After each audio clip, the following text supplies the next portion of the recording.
moment where the demographics are shifting and people are getting really upset about the fact that the future looks like Bruno Mars, right? You got somebody who's half Filipino, Puerto Rican, he's that mix, right? Because in the future, when everybody mixes, I always say that when everybody mixes, they're just gonna look Puerto Rican.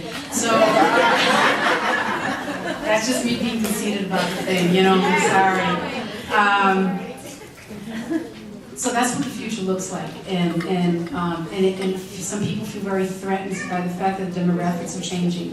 And so while the demographics are changing, and climate change is already here, what does that mean for our communities? And so I want to have a serious conversation about what that means for the agencies that represent our communities, government, organizations.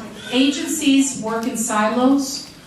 The laws are not made up to address the impacts of climate change. There is no climate lens that is applied so that you have procurement policies or other kinds of laws that make it possible to address climate change. You know this because you saw this in New Orleans. The systems, the laws, the legislation, it's all really dated. Our elected officials, when they run for office, do what they have historically done, which is they go into social services, education, employment, you know, the Department of Labor, criminal justice. They go into these silos because they think that that's what our communities need. And unfortunately, climate doesn't appear in any of those spaces, right? And so they don't go into committees on agriculture or energy because we have always had a conventional response to what is no longer a conventional problem. Climate change is not conventional. And so it means that our elected officials and the people that we elect need to be educated on integrating climate change into every aspect of governance. Every aspect of governance. It has to be in education. People think, for example, the criminal justice system is not going to be impacted by climate change. But what happens? What happens to the brothers in Rikers Island when there's an extreme weather event? Do they just get neglected because they're taking care of other people in the storm? There's all kinds of people that are going to be impacted, and most of them are our communities, and we need to figure out how we integrate climate change into governance and into decision making. The other thing is that, so you've got these elected officials that don't really know how to do anything about climate change, move very slowly, negotiate our future because maybe a lobbyist has them in their pocket, or because maybe some other elected official didn't support one of their initiatives, literally putting our lives at risk.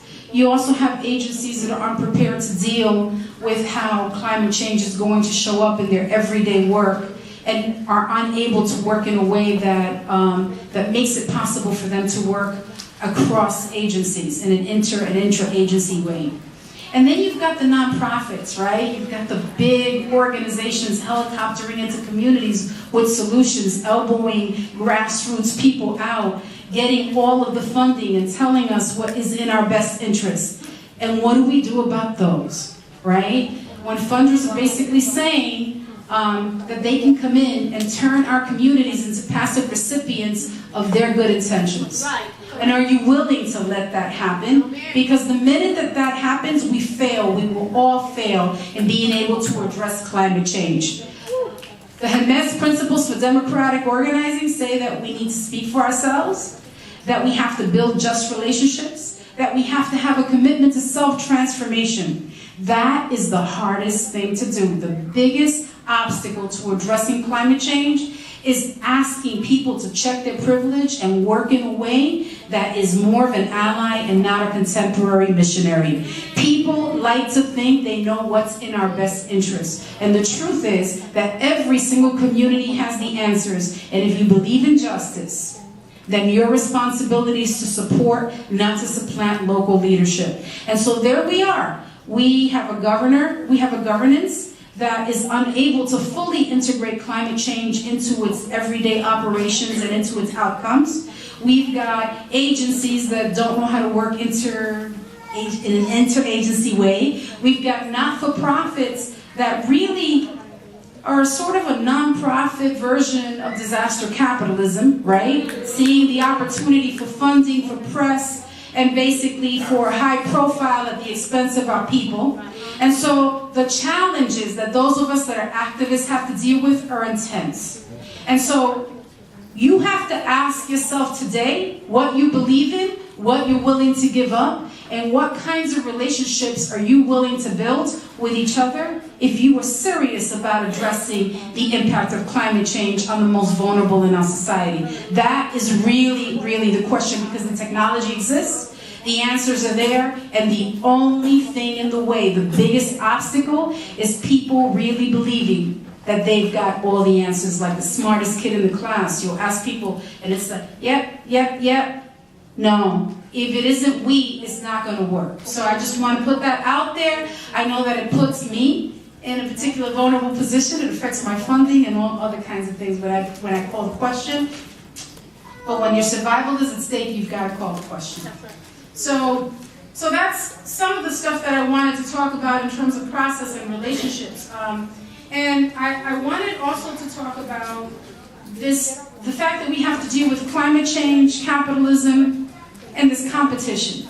And I wanted to raise competition because when we are talking about organizations sort of being pitted against each other and people helicoptering in to supplant local leadership, what that is capitalism. What that is a version of extraction. A model that mirrors the situation that got us here in the first place. And so I wouldn't throw the baby out with the bathwater. I think there's a lot of space for people to be able to work with each other in a way that is meaningful and powerful. But I think that work has got to get done immediately, or you need to get out of the way. So I would just say that. So I was asked to come here today to talk about Puerto Rico and to talk about climate justice. And it is difficult to talk about climate justice without talking about some of the obstacles, like how you operationalize a just transition and what a just transition is, right? A lot of us in the climate justice movement come up with this language and these concepts, and then that language and those concepts get appropriated by those organizations that I mentioned, and we're unable to operationalize them on the ground.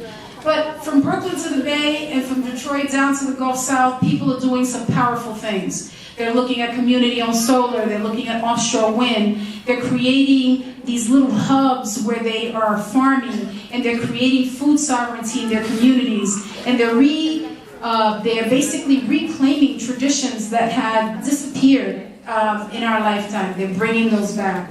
And so when I went to Puerto Rico, I expected to see disaster, but what I didn't see was despair.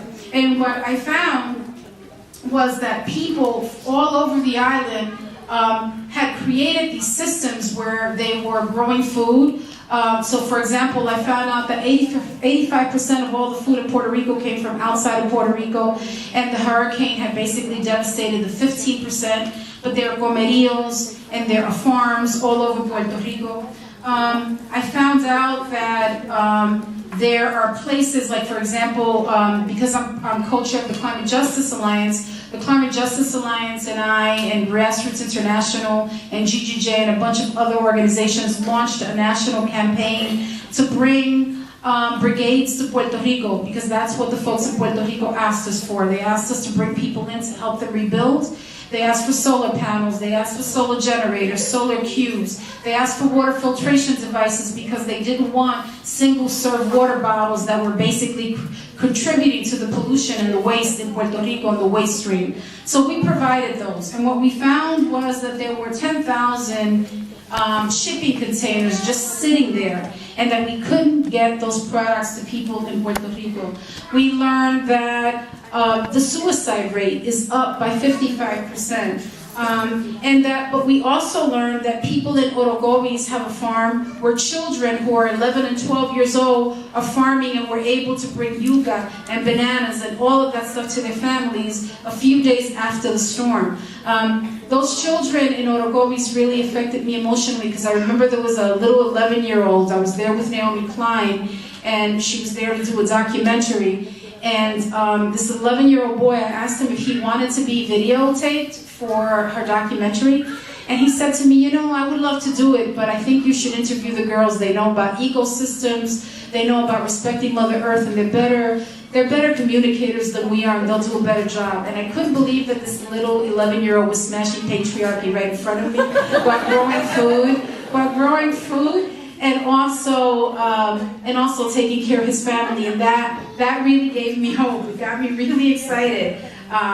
When I was in Vieques, we went past all of these military outposts that were used for the bombing of Vieques for 60 years, and we followed a food truck because there's food sovereignty happening in Vieques. And in Vieques, not only are people bringing back food and bringing back ecosystems, but there are 400 gentrifiers meeting on a regular basis with the Viequenses to talk about the future of Vieques.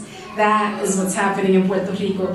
The lancha that takes people in and out of Puerto Rico is being privatized. Education is being privatized. The energy system is being privatized. All of the basic human needs in Puerto Rico, all of the infrastructure that would provide support for the people in Puerto Rico is being privatized. So we talk about that, we talk about disaster capitalism, and we talk about shock doctrine. And so when we talk about shock doctrine, what does that mean? That means that when disaster strikes, there's public sympathy that's awakened, right? Then people pledge to bring it back, to build it. And then urgency becomes the pretext to be able to push support for financiers, real estate developers, and all of a sudden you've got these international companies coming in that want to be able to take advantage of the situation. We're seeing all of that in Puerto Rico, right? And so, as part of the climate justice movement, what we've been calling this is a people-to-people just recovery. We believe that the answers are local, and we learned that while we were there. We met with about 60 groups from all over the island, and they were doing everything from building solar panels to, for example, I think it was Casa Pueblo has, for 20 years, has all these solar panels. They've got a theater that's operated by solar. They have a radio station. All of that became a beacon during Maria. Organización Boricua has basically been bringing back farming all over the island.